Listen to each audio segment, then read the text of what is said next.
Well, thanks for joining us for another episode of the HTMA View. And we're super excited for today's topic because this is controversial, right? Some people think that copper is the be all end all of energy and the world of life, and others think that toxicities exist. So we're going to dive into this topic today and really talk about even just the reality of it clinically on HTMA. So Katie, why don't you kick us off? Talk a little bit about the relationship it has with estrogen and hormones and just some of the things that we're seeing on HTMA tests. Yeah, we're seeing a lot of people struggling with those estrogen dominant symptoms, right? Like the weight gain and um even infertility, which Tara, you can touch on that later. But yeah, what we're seeing that, such a significant amount of what we call markers for hidden copper. Mm. And we know that there's a relationship between copper and estrogen, and it's kind of like this cycle that continues until the right supports are brought in. Absolutely. Well, and you know, the one cool part about it is that when a lot of times, and Tara, I'm going to call on you next because the infertility piece is huge. And a lot of times too, and Vanessa, you're going to share on this as well, just with even with regards to menopause and BHRT, right? People tend to feel great and then they plummet, right? We see this all the time. So Tara, let's head over to you and talk a little bit about what you've seen with regards to infertility and even how copper can impact that.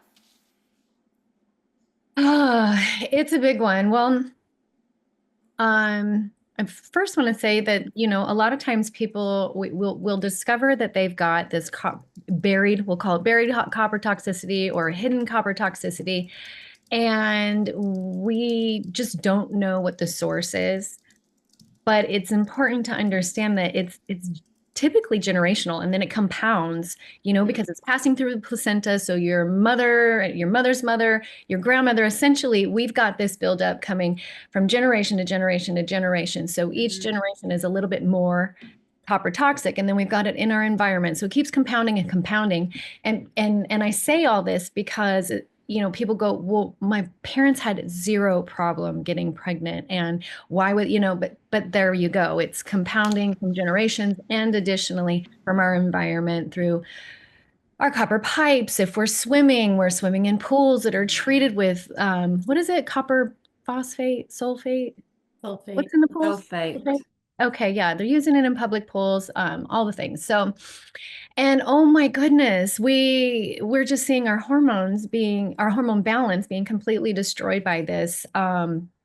So it's twofold. So we're getting this buildup of copper, which, we know that as copper elevates, so does estrogen. So now estrogen progesterone balance is totally out of whack. But additionally, and then, zinc is an antagonist. And because living in this world that is always under stress, and as a body under stress is blowing through zinc. We know that zinc and the potassium and sodium and all of the things, magnesium, we're blowing through. So, but that copper and zinc balance is super crucial because we know that copper is it's representative of what estrogen's doing in the body, and then zinc is influenced and sort of a marker that we use, that gives us an idea of what is going on with progesterone.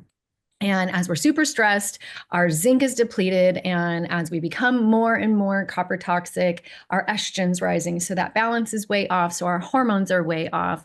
And so, a lot of times that is the missing link. We've done all of the things, the gut work, we're doing mold protocols. We're bringing the nervous system back into regulation. And then if we're not starting with an HTMA and we eventually get there, then we determine, oh, holy smokes, there's copper dysregulation, and we start to get that in order. And all of a sudden, periods return and acne goes away and fertility comes back on the scene and people conceive.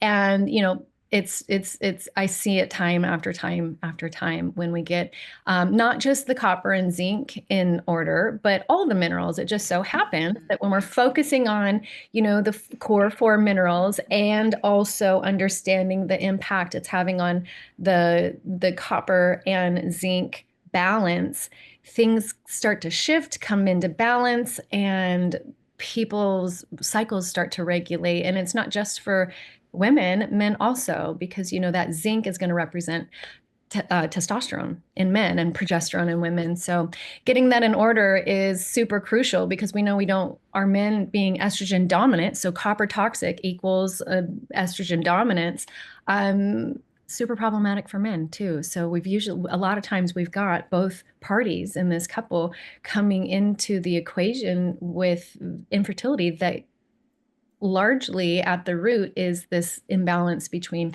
copper and zinc. So Well, it's interesting too because I mean, Katie can attest to this for sure.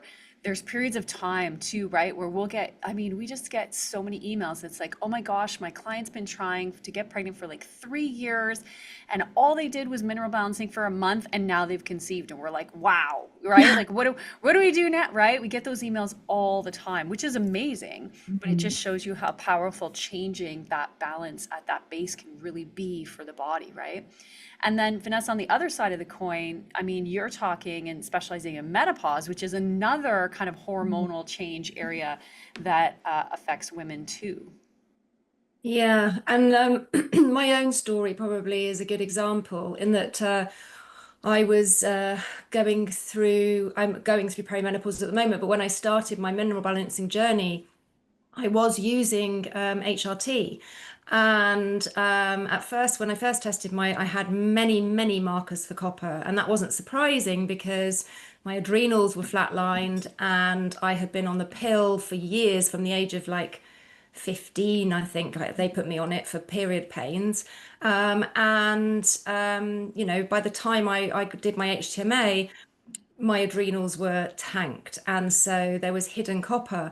Um, I made the mistake of taking copper at that point and felt amazing to start with until I didn't. And then it all went really pear-shaped. But what I couldn't understand was once the copper started to move, why I couldn't get it to come down. And it's only when I came off the HRT that my copper actually started to go down rather than up. And it really proved to me that there was definitely an issue with HRT and copper in somebody that's already got copper issues. We know that there's a link with copper and estrogen, and we're using body identical estrogen, so it figures that there is going to be the same issue. Though it's the same with synthetic estrogens as well, and xenoestrogens and everything else, but it's a big problem. And a lot of women are now being put on HRT, and as you said at the beginning, Lisa, they feel great to start with, and then things start to spiral, and we have to question how much of that is a copper issue. There is definitely, this needs looking into more understanding more, and not just putting people on HRT and that's it. And then when they start to feel awful, upping the dose, because that is not going to help if it's a copper issue. So yeah, I see it a lot. Absolutely. Well, and Ryan, you have a pretty cool story to share too about a gut protocol that you decided to try. Tell us about that. Yeah, so I've had lots of copper markers, hidden copper markers on my HTMA for many years, but it's always remained low. And I'm like, maybe this really isn't a thing for a male. Like I'm not doing, estrogen or anything like that, and birth control. So there is a gut product that has some peptides in it and has it's worked really well for many people, but there is GHK copper in there, which is 2.5 milligrams of copper and very little zinc to balance that out.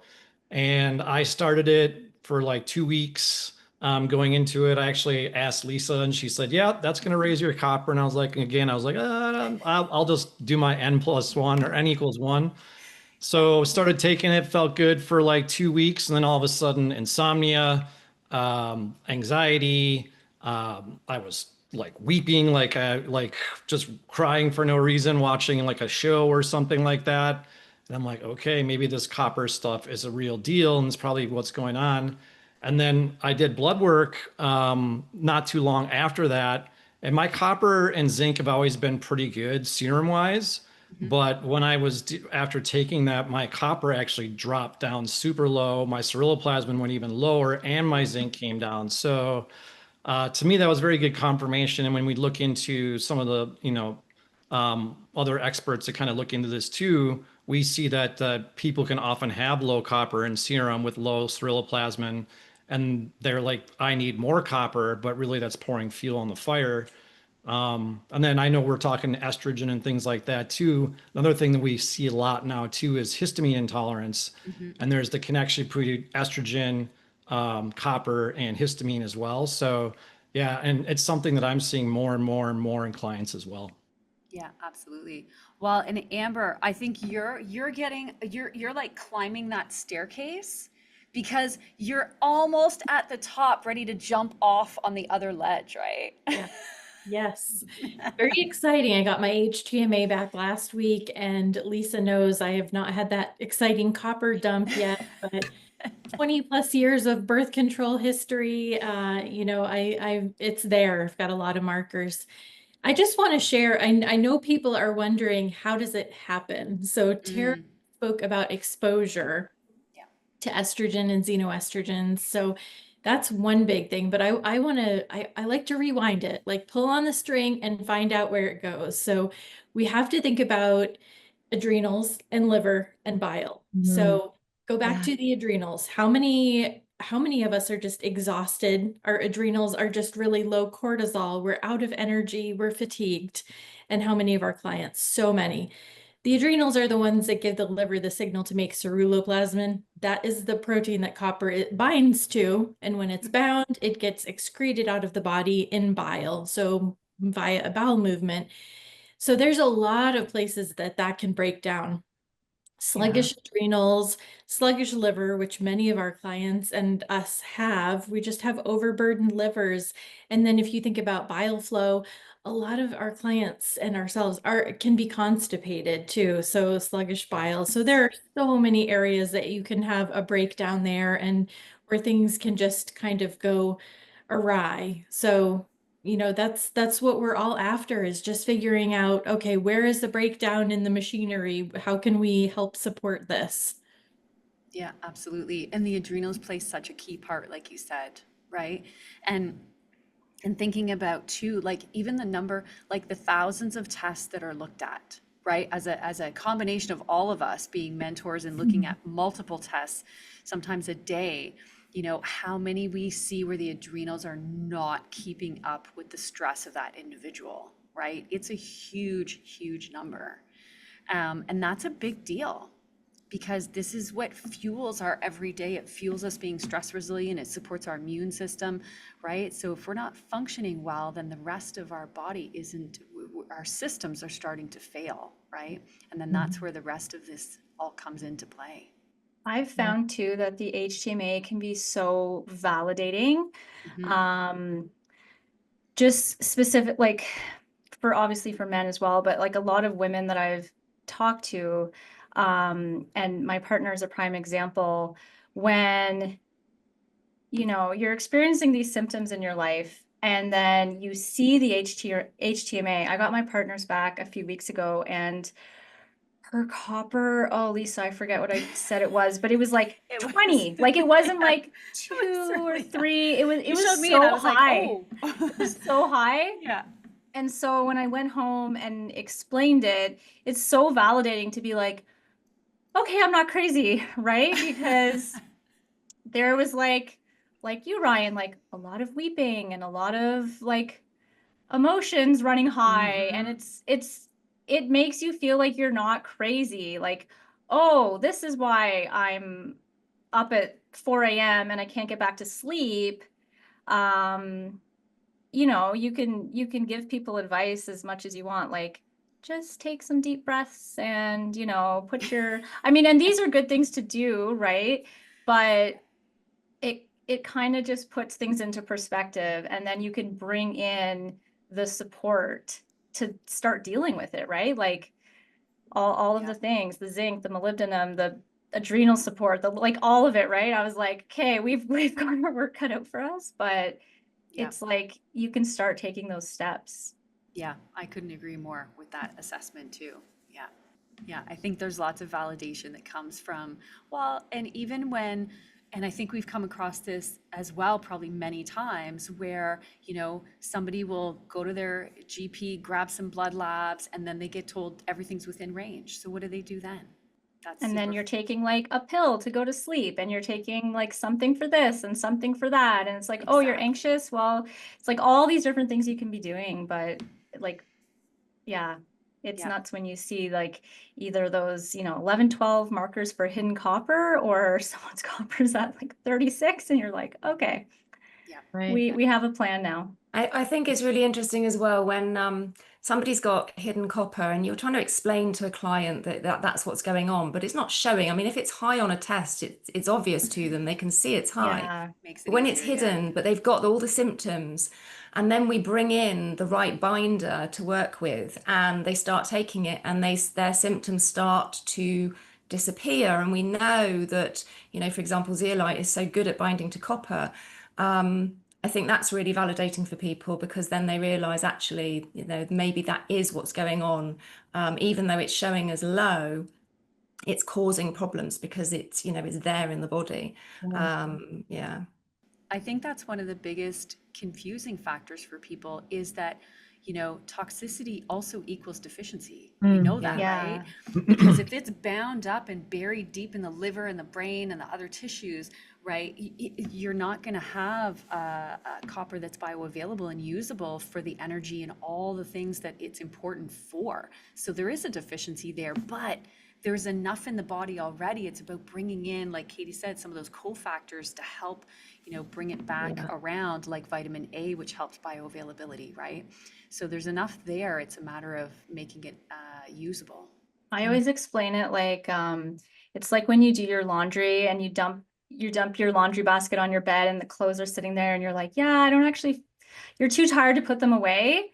So you're like, yeah, I'm just gonna throw these on the floor, and I'm gonna deal with this later.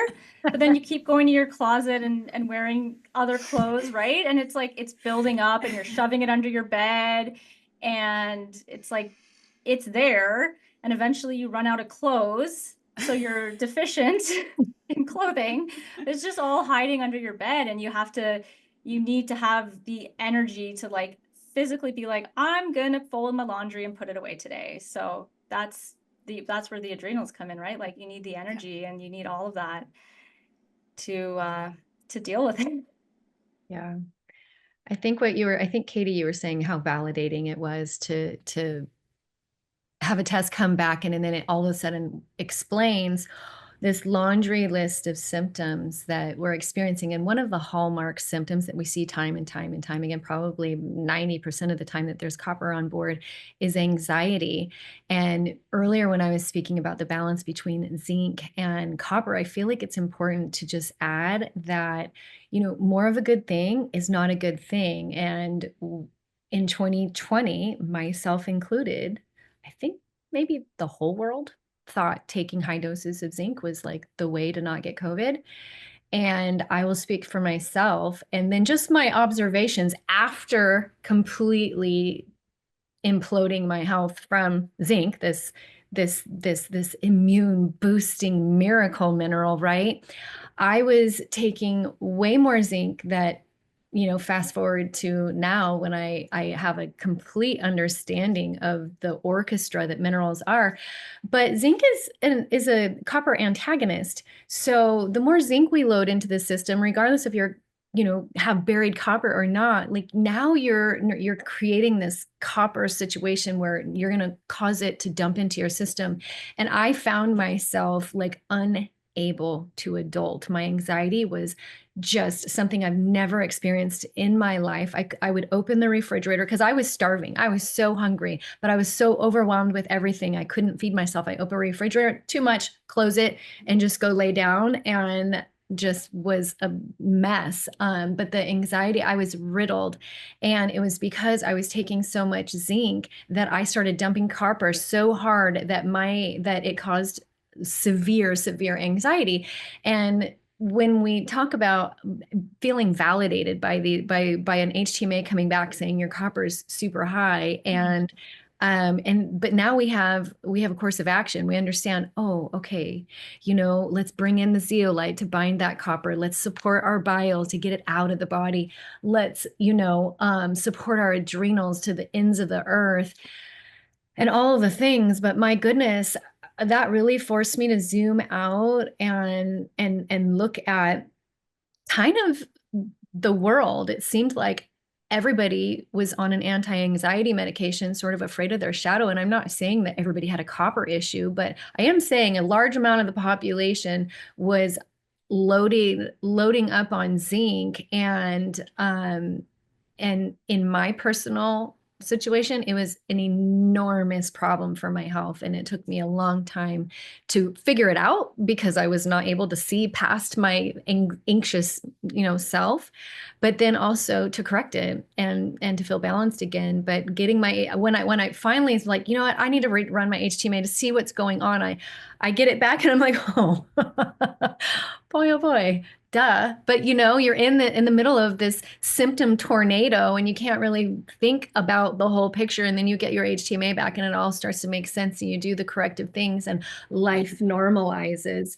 And it's just goes to say, like, I think a lot of people are stuck in this place where they just feel like they've just been dealt the short end of the stick, and anxiety is something that they have to live with. And we do find that a lot of times that copper can be at the root of that anxiety, and it's not it doesn't need to be the thorn in your side that you live with. And so it, again, like you said, Katie, it is just so validating to get an HTMA back, have answers and a path forward. And then you just kind of watch it melt away when you just start to apply some of the basic things that we know that start to get it out of the way and support all the things that we need to be supporting, like the bile, the liver, the adrenals, and all the things.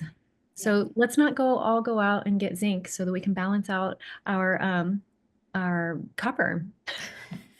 I think there's a lot of protocols that high dose zinc like that actually chelate copper and cause dumping, and it works, but it's uncomfortable and it's dramatic. And most of us here, I think all of us here, are really taking a more gentle approach. Like, let's support the body, give it what it needs, not 100 milligrams of zinc.